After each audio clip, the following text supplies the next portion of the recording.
Hi, I'm Sierra Quinton. I'm the director of Purple Rope Adventure School, or some of my family is started referring to it as PRAS, kind of like crass, but a little nicer. So we're just gonna do a video about the gear you need when you transition from the gym to the crags. So we have a crag here. You can see there's some bolts here. We're at the top of one of my favorite crags, actually. It is raining. We'll name it here. We're on the coast. We kind of work in all seasons. But don't worry, if you do come climbing with me in the summer, we will only try and climb on dry days. Purple Rope Adventure School kind of came out of a desire really to take people out into different adventures. And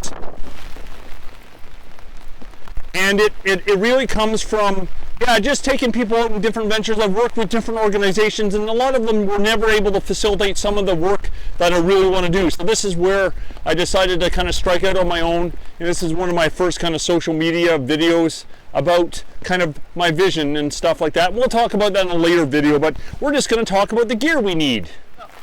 I get a lot of questions from inside to outside. So one of the things I did a bit of research, because we're on the coast, so this is kind of like Vancouver, Squamish, up to Skaha, and on Vancouver Island, is you want a 60-meter rope. At least. Most climbing areas now need it. We used to do 50 meters, but there are very few spots where you can get away. So you can see this is my climbing rope. I have both ends out, and then I even have the middle. This is a kind of rope because it's two-tone.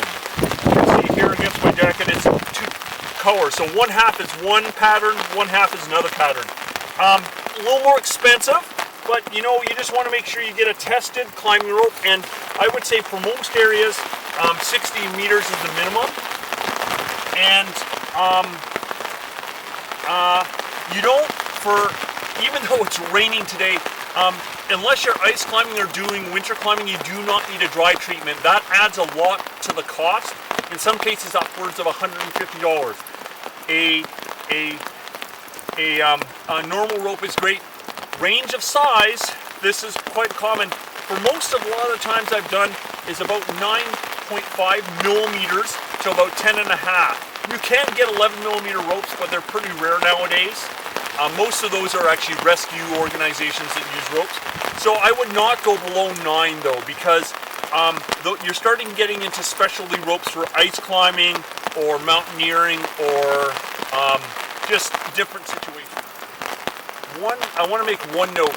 A lot of people in gyms use a 40-meter rope, and there are places for 40-meter ropes, but the problem is there will be particularly if you're on the coast of BC, which is where I am, there will be places where it will be too short.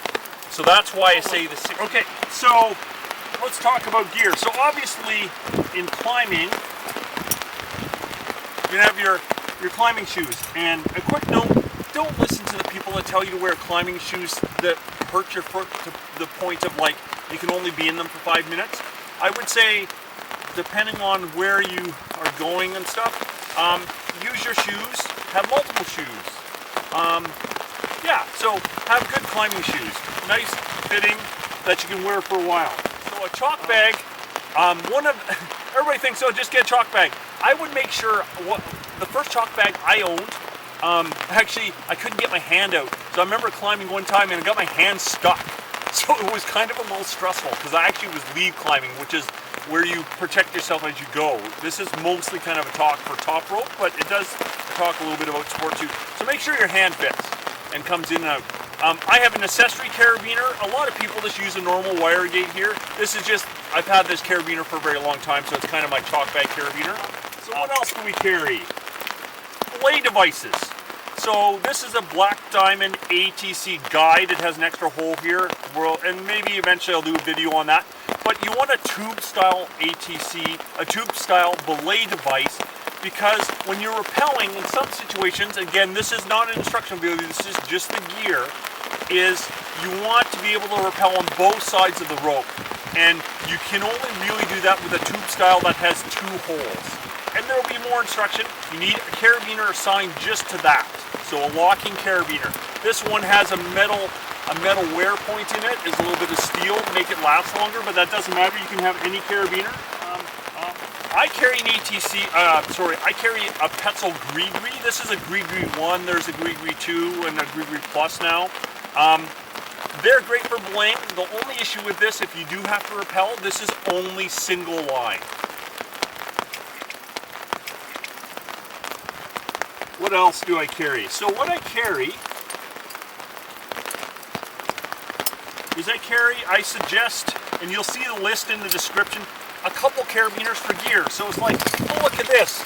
I can rack my gear here onto my gear loops.